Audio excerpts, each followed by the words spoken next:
Hiranyakashipu, also known as Hiranyakashipu, is an Asura king of the deities in the Puranic scriptures of Hinduism. 1. In Hindu mythology, Hiranyakashipu's elder brother, Hiranyaksha, is slain by the Varaha, wild boar, avatar of Vishnu. Angered by this, Hiranyakashipu decided to gain a boon of invulnerability by performing a penance to propitiate Brahma. After his subjugation of the three worlds, 2, he is slain by the Narasimha, man-lion, avatar of Vishnu. 3. Etymology: Hiranyakashipu literally translates to clothed in gold, Hiranya gold kashipu soft cushion, and is often interpreted as depicting one who is fond of wealth and sensual comforts. In the Puranas, however, it is also stated the name was derived from a golden throne called Hiranyakashipu the Asura sat in or nearby during the Ataratra, Soma, sacrifice. 4. Legend birth main article, Jaya Vijaya. According to a story from Bhagavata Purana, Hiranyakashipu and Hiranyaksha are Vishnu's gatekeepers Jaya and Vijaya, born on earth as the result of a curse from the four Kumaras. In the Satya Yuga, Hiranyakashipu and Hiranyaksha, together called the Hiranyas, were born to Diti, a daughter of Daksha, and the sage Kashyapa. It is said that Asuras were born to them as a result of their union at the time of dusk, which was said to be an inauspicious time for such a deed. 5. Penance. Devas approach Vishnu requesting him to control Hiranyakashipu after Hiranyakashipu's elder brother Hiranyaksha's death at the hands of the Varaha avatar of Vishnu. Hiranyakashipu comes to hate Vishnu. He decides to kill him by gaining a boon of invulnerability from Brahma. This initially seemed to work as planned, with Brahma becoming pleased by Hiranyakashipu's austerities. 6. Brahma appears before Hiranyakashipu and offers him a boon of his choice. But when Hiranyakashipu asks for immortality, Brahma refuses. Hiranyakashipu then makes the following request: "O my lord, O best of the givers of benediction, if you will kindly grant me the benediction I desire, please let me not meet death from any of the living entities created by you. Grant me that I not die within any residence or outside any residence, during the daytime or at night, nor on the ground or in the sky. Grant me that my death not be brought by any being created by you, nor by any weapon, nor by any human being or animal. Grant me that I not meet the death from any entity, living or non-living. Grant me, further, that I not be killed by any demigod or demon or by any great snake from the lower planets. Since no one can kill you in the battlefield, you have no competitor. Therefore, grant me the benediction that I too may have no rival. Give me sole lordship over all the living entities and presiding deities, and give me all the glories obtained by that position. Furthermore, give me all the mystic powers attained by long austerities and the practice of yoga, for these cannot be lost at any time." 7. In other Puranas, many variations of the boon are given. The Shiva Purana mentions that Hiranyakashipu asked Brahma that he would be invulnerable to dry or wet weapons, thunderbolts, mountains, trees, missiles or any form of weapon. The Vayu Purana mentions that Hiranyakashipu asked to be so powerful, only Vishnu would slay him. Other variations include not being slain by any living being, not at daytime or nighttime and not above or below.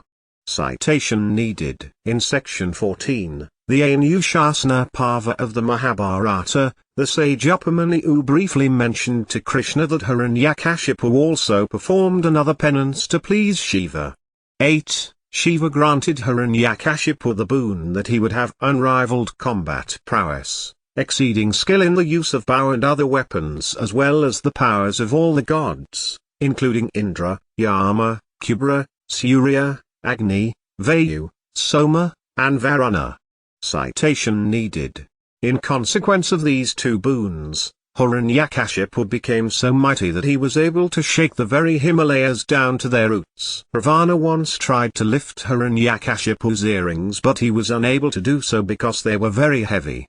Citation needed. According to the Skanda Purana, Hiranyakashipu ruled the universe for 107.28 million years.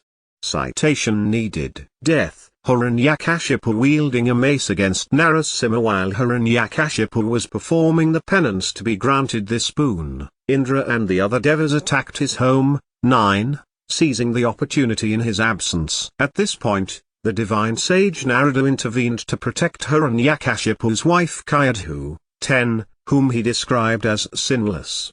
11. Narada took Kayadhu into his care, and while she was under his guidance, her unborn child, Hiranyakashipu's son, Prahlada, became influenced by the transcendental instructions of the sage, even in the womb. Later, growing as a child, Prahlada began to reap the harvest of Narada's prenatal training and gradually became recognized as a devout follower of Vishnu, much to his father's anguish. 12. Hiranyakashipu eventually became so angry and upset at his son's devotion to Vishnu, whom he saw as his mortal enemy, that he decided that he must kill him. 13. But each time he attempted to kill the boy, Prahlada was protected by Vishnu's mystical power. When asked, Prahlada refuses to acknowledge his father as the supreme lord of the universe, and claimed that Vishnu was all-pervading and omnipresent. To which Hiranyakashipu points to a nearby pillar and asks if his Vishnu is in it. "O most unfortunate Prahlada, you have always described a supreme being other than me, a supreme being who is above everything, who is the controller of everyone, and who is all-pervading. But where is he? If he is everywhere, then why is he not present before me in this pillar?" 14. Vishnu as Narasimha kills Hiranyakashipu. Stone sculpture from Hail Bidu, Karnataka. Prahlada then answered, "He is in the pillar, just as he is in the slightest dust." Hiranyakashipu, unable to control his anger, smashed the pillar with his mace. A tumultuous sound was heard, and Vishnu in the form of Narasimha appeared from the broken pillar and moved to attack Hiranyakashipu in defense of Prahlada. Narasimha had appeared in the perfect of circumstances that would allow him to slay the wicked king. Hiranyakashipu could not be killed by human, deva or animal, but Narasimha was none of these, as he was an incarnate that was part human, and part animal. He attacked Hiranyakashipu at twilight, when it is neither day nor night, on the threshold of a courtyard, neither indoors nor outdoors, and placed the Asura on his thighs, neither earth nor in the air. Using his claws, neither living nor non-living thing, he disemboweled and killed the Asura. 15. Even after Hiranyakashipu's death, none of the gods and the demigods present were able to placate Narasimha's fury. So, all the gods and goddesses called his consort, the goddess Lakshmi, but she was also unable to do so. Then, at the request of Brahma, Prahlada was presented before Narasimha, who was finally calmed by the prayers of his devotee. 16. Holy one of Hiranyakashipu's attempts to kill his son Prahlada was to have him sit on a burning pyre with his aunt Holika. Holika had a special boon that prevented her from being harmed by fire. Prahlada chanted Vishnu's name, and in the battle of good against evil, Holika was burnt down, but nothing happened to Prahlada. The survival of Prahlada is celebrated in Hinduism as the festival of Holi. 1718,